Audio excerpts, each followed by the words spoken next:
All right, all right, all right. Welcome back, you inglorious bastards and magnificent bitches. It has begun!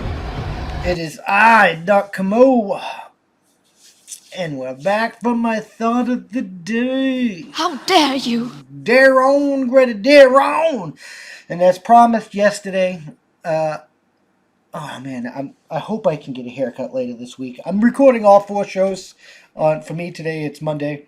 They'll be going out Tuesday, Thursday, Wednesday, but I'm recording all 4 of the week's shows now, and I'm just high because look at I'm getting all grizzly. I haven't been able to get to the damn barbershop. I hope I can get there. But anyways, before I get sidetracked, I'm just looking. I look rough in the video, but as I promised yesterday, I'm giving you some war updates, and we're going to talk about Ukraine, what's going on with Ukraine, how the ruble, how the sanctions are working, and we're going to go a little bit more into what Biden actually said about Putin's war crimes, which we kind of talked about yesterday, even though we were only talking about how he's trying to do more sanctions, which we already know don't work, and they're just going to make shit worse. I mean, that's just... it's fact right at this point right now. It's fact. But let's get into this. Ukraine civilians and soldiers celebrate in the streets as Russia pull back from the area around Kyiv. That's how winning is done! I'm glad they got Kyiv back. They shouldn't have had to fight the stupid war in the first fucking place. But it is what it is. Civilians whose towns and villages were occupied by Russian troops laying siege to Kyiv have been celebrating the invaders' withdrawal. More than 30 towns and villages around Kyiv have been retaken by Ukrainian forces as Russian troops retreat. The whole Kyiv region is liberated from the invader, Ukraine Defense Minister Haina Malar wrote on Facebook. So the whole Kyiv region has been liberated from Russia. That's good news. The story contains an image of the dead body. Russia says it's pulling back its forces to regroup for battle further east. I don't know if you can trust anything coming out of either side of the war, because like they're just like, war crimes, look at all these dead people, war crimes. Did we determine if they're Russian soldiers yet or not? Because like, but we'll get into that later. More than 4 million civilians have fled Ukraine in 39 days since the war began. Looks like they're Ukrainian soldiers celebrating at the checkpoint. But now some of those who could not escape have emerged from their hindering places in areas around the capital. Those sheltering in Boka north of Kiev have no electricity, water, or gas since the beginning of the Russian invasion. That's sad, man. Getting cut off from water, gas, and electricity. Imagine trying to live... I mean, you could live without gas and electricity. It'd just be hard, but water... you can't live without that. So that's just... these are the realities of why we have the Second Amendment. These are the realities of the world. Like, this is coming here if we don't pull our heads out of our ass, because our shit's falling the fuck apart. It's only a matter of time before we fucking fight each other, because Biden's pretty much Buchanan at this point. And we're so divided that nearly half, like, another state's joining, which is half the fucking country is constitutional carry. Like, we're divided, like, down the fucking line, and it's it is what it is. A convoy of Ukrainian forces bringing food and aid was met with tears. The lack of Russian military presence in the street does not, however, signify safety for those who remain. More than 400 bodies were found in the streets of the reclaimed villages, said Ukraine's Prosecutor General Irina Venediktova. We're going to get into that, but they found a whole bunch of bodies. Like, that's not in dispute. And Ukraine's President Vladimir Zelensky warned some of the corpses have been booby-trapped by withdrawing Russian troops. They are mining all the territory. Houses are mined, equipment is mined, even bodies of dead people, he said. I mean, that's what fucking Russia does when they pull out. They just fucking mine everything.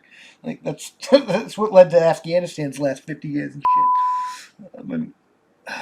It is what it is. Mining dead people. You gotta fucking check the dead bodies.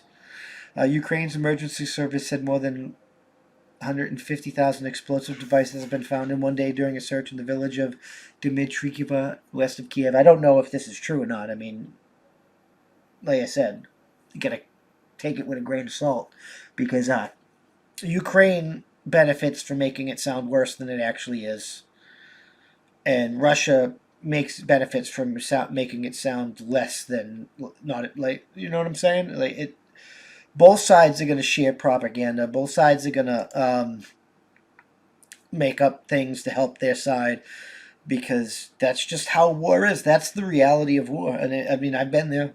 Some of you have been there. Some of you haven't been there. For those of you who haven't been there, I hope you don't have to be there. But it looks like we're gonna have to be there, and not in Ukraine. I'm just saying, but we're not changing rapidly enough. Like shortages and stuff are coming. It's gonna get bad here. I hope you're armed. I hope you got a job. I hope you're feeding yourself. I hope you're doing good, because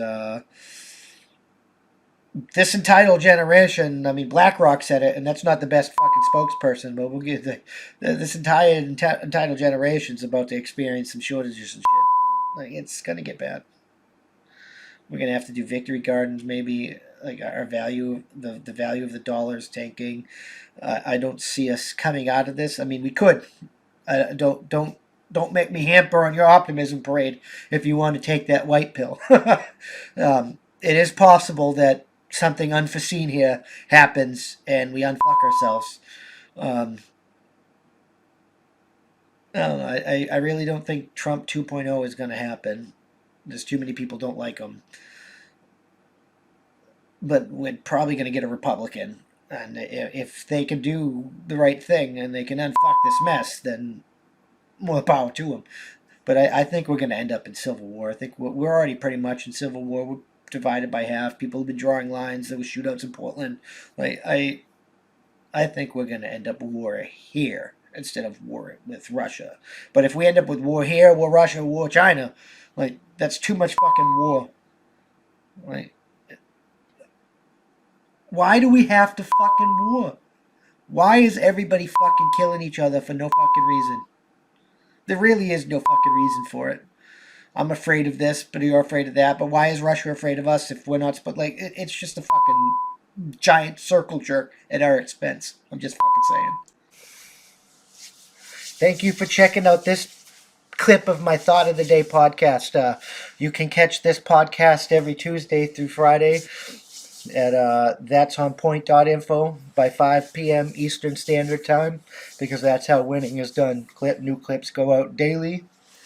And we can't do this without you, so we appreciate your support. With that being said, consider joining for $5 a month, and you get early access to the uncensored version of this, early access to our weekly That's On Point podcast, and access to exclusive content only for members.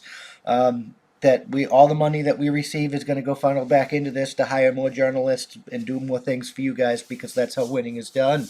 It really is. We got a merch store and stuff. You can help there, and if you can't help via money, you can always just leave a comment, and share this out there, because that helps us more than you can immensely know. That's the best way to help. Just leave a comment, and share. And if you're listening to us, leave a review. Leave a good review. Help us boost us in the podcast ratings and get us up there, because that's how winning is done. We'll see you in the next one. Peace.